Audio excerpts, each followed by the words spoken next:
Good afternoon. My name is Tim Lee. I'm from Caregivers Alliance. Caregivers Alliance was incorporated in 2011. We exist for caregivers, and this refers to caregivers of persons with mental health issues. CAL wants to empower these hidden heroes, and we ourselves, we are very familiar with caregiving because more than half of our staff are caregivers. So we truly understand caregiving. Caregivers of persons with mental health issues. Well, their loved ones suffer from a wide range of mental health issues or illnesses. And who are they? It could be a couple whose teenage daughter has unexpectedly suffered from major depressive disorder due to school bullying. She cuts herself regularly and refuses to go back to school. It could be a young adult whose dad is undergoing severe anxiety disorder or panic attacks because of stress at work and the likelihood of losing his job. It could also be someone caring for an elderly parent whose condition is deteriorating rapidly because of dementia. And last, it could be someone who has a brother who has been troubled by schizophrenia and bipolar disorder for years.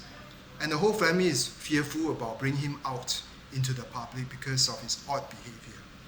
So these caregivers are what we call hidden heroes. Many of them chose to be hidden because of the stigma associated with mental illnesses.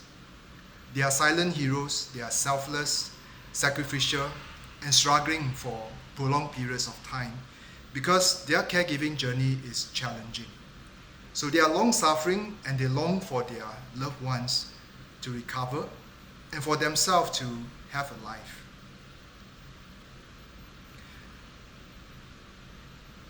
More than 70% of caregivers that we have come across are female. And what does that mean? Well, it seems to suggest that our lady population are the ones who are actively seeking for help. 80% are 41 to 70 years and above. Last year, we started doing a lot more work among the youths and the young adults. I think our data will be likely to shift. So 93% of caregivers that we have come across, they are basically caring for a loved one, a family member. So 35%, they are caring for a parent, 27% caring for a child, and we have 13% each caring for a spouse or a sibling. And lastly, 6% caring for a relative. So you can see from this statistic that most of the caregivers that we work with are really caregivers of someone with a loved one with mental health condition.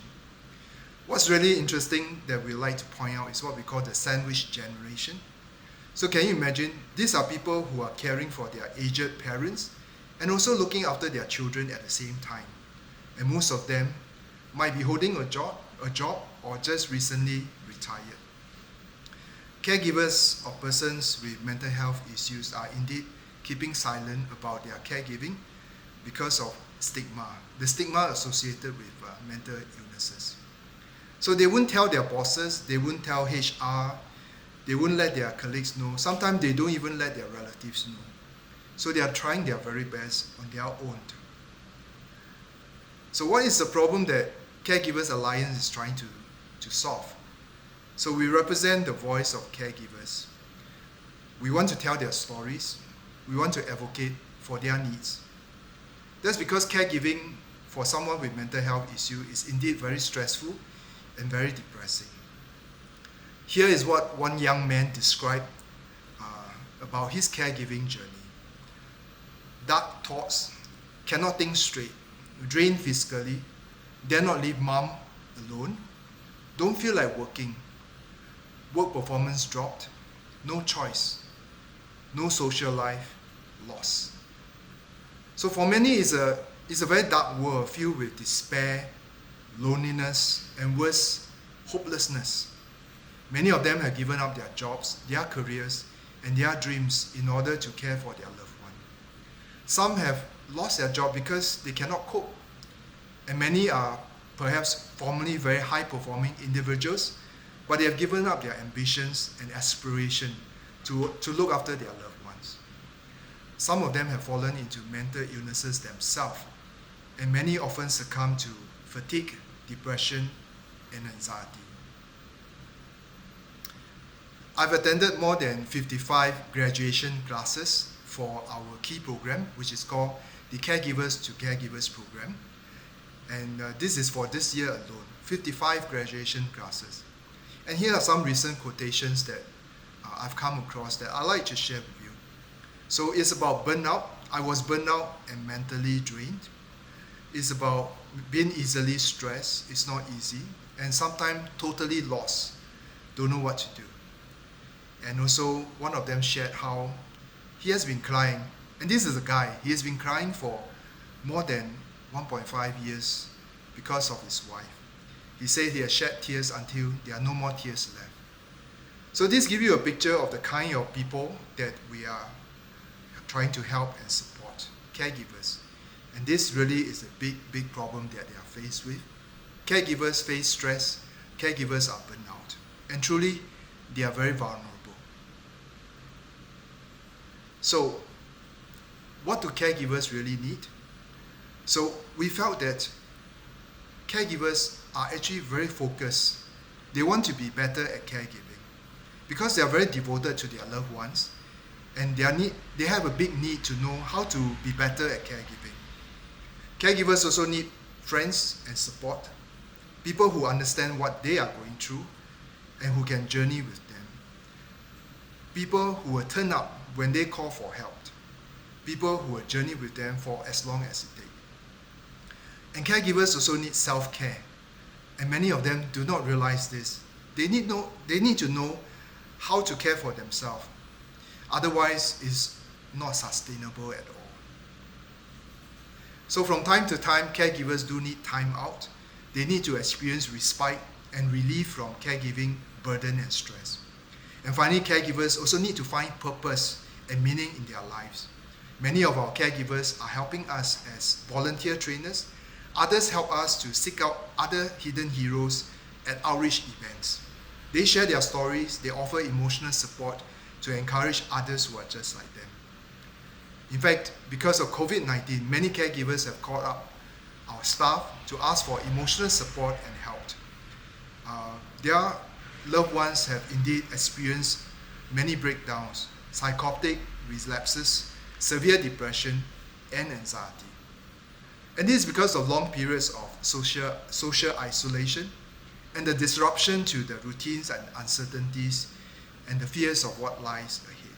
Truly, COVID-19 is wreaking havoc in many families. In fact, in the last 1 year, we had caregivers coming to us, and it's very sad. 5 of them has experienced the loss of a loved one due to suicide. Another 6 are struggling because their loved one have attempted suicide. So their journey continues, and it has gotten worse because of COVID-19. Once again, let me just highlight this. Caregivers of persons with mental health issues are very vulnerable. Let's not neglect them. How does CAL help them? Well, we want to help and support caregivers, and we have several programs and services existing. But let me highlight just one of them. It's called the Caregivers to Caregivers Training and Support. We've been doing this since 2012, and we have to date 3 C2C programs. And they're offered free of charge at hospitals, at corporations, community centers, faith-based groups like churches and temples, and also Institute of Higher Learning, all across Singapore. Now that was before COVID. Since COVID-19, we have switched to an online learning mode. I'll talk about that later in a little bit more detail. So our first program, the C2C program, was started in 2012. It's a 12-week program for caregivers of persons with mental health issue. But in 2018, we started a new 8-week C2C program for caregivers of persons with dementia. This year itself, or rather last year in 2020, we launched yet another program called C2C for Young Caregivers. And this allows us to go into the universities, the polytechnics, and also extend help to young adults, perhaps starting out in working life. So where are we today? Today we have trained more than 5,000 caregivers in the last 9 years. And in February last year, because of COVID-19, we started to move into an online learning mode. And yes, we have done a lot more because of that. So many of our caregivers, surprisingly, are grateful for online C2C. They told us that they could not have attended C2C previously because it was very tough for them to rush from home to office to attend classes at night, and for 2 to 2.5 hours over 8 to 12 weeks. But because of COVID-19, we have discovered online learning, and we have found a way, and we have learned how to adapt it so that it's really useful to help needy caregivers. And we are very thankful that despite COVID-19, we can continue to meet to their needs. How have we been doing? Well, since online, as you can see on the chart, we have continued to been able to meet the needs of our caregivers through training and support through online C2C classes. Just want to highlight one of them, which is the C2C for caregivers of persons with dementia. We didn't realize this when we started this in 2018. It was because of feedback from a group of caregivers who said, for dementia, caregiving is a little bit different because up to now, for dementia, there is no hope of recovery.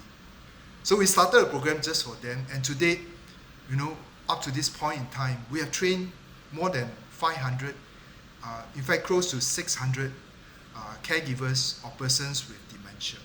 So the community is building up for this group of caregivers. More slides that talks about what caregivers say after attending our program. I would just like to highlight a few. The program that we run, the C2C program, is really about knowledge and skills, but also about changing attitudes. And some of our caregivers experience that. They say they are more patient, more empathetic, more able to understand their loved one. That their loved one did not choose to be sick. Yeah, it was something that could not help themselves. And it's also about sharing. The C2C classes offers a lot of opportunity to let them share about what they are going through. And sometimes the opportunity to share is therapy itself. But when they share, they also offer a lot of help and tips for other caregivers. And quite often caregivers say to us, having seen somebody, hear from someone who is in a lot worse state than me, it gives me the courage and the motivation to continue on in my caregiving journey. And lastly, it's about support. The reason why we created such a long duration program is because we wanted them to build relationship with one another, to have that trust and confidence, and hopefully this will allow them to journey on together as a class, as a support network, so that they are not alone. Truly, when they need help, there's somebody who truly understands them and is able to support them. Now, we don't look just at the C2C program that we had. We are also quite concerned about what's next after C2C. In fact, this question was posed to us by so many of our caregivers. They asked us, what's next? What's next after the C2C program? So because of that, we have come up with this program also called E2E, from engagement to empowerment. It's about engaging them more, equipping them more, and empowering more of them to be volunteers and advocates. The promise that we give our caregivers at CAL is this: we want to journey with them for as long as it takes. So how do we do this? How do we empower? How do we engage more, equip more, and so on? So really, we work with many partners. 2 years ago, we were so fortunate to work with Chinatown Heritage Center. We have organized a lot of engagement activities so that we can bring out our caregivers, and sometimes with their loved one as well, to take part in respite activities. And we work with volunteers. We work with even Neon Polytechnic students to organize all kinds of activities right smack in Chinatown Heritage Center, where they can go to a booth, they can learn some craft work and take a day off from caregiving. We have also on our own organized activities to draw them out, to get them into the open. So a walk in the park was something we did. Now this is getting challenging with COVID-19 because of the restriction. But we have gone on to respect the safety guidelines, and in the last 2 years we have created 2 fundraising campaigns. But actually it's not about fundraising, it's a campaign to draw attention to caregiving, It's a campaign to encourage caregivers to get out of their home, to go out, to take a walk, especially with their loved ones, because their physical health is very important and it does contribute to mental health as well. Now, when we talk about empowerment, this is a big word, but to us, what it means is to get caregivers to raise their hand and say, look, I want to help others. And this we do by equipping them more. So we run a lot of train-the-trainer program. You may not realize by now, our C2C program is actually run by caregiver volunteers because they have the lived experience, and when they share, when they teach, it's really, really powerful. This year, we had a chance to briefly had train-the-trainer program for a group of Malay volunteers. And we are getting ready because we want to help MUIS as well to reach out to their beneficiaries. So about 11 of them have been trained as volunteer trainers. Of course, with COVID-19, when we switched to online, we had to retrain all our volunteer trainers. And that's what we did in 2020. So more than 128 of them were trained on the new curriculum so that they can facilitate online training. Caregivers also volunteer with us by becoming our volunteers at events, outreach events, where they help to promote what we do by sharing their stories and encouraging caregivers to come join us to attend our program. So we are really appreciative of our caregiver volunteers. We could not have done what we could without them. And they come from all kinds of different walks of life, different religion, different racial group, different situation in life, different ages. But one thing in common, they are all caring for someone with a mental health issue. So with that, thank you for your attention, and I really hope that you will help us look out for caregivers. Thank you very much.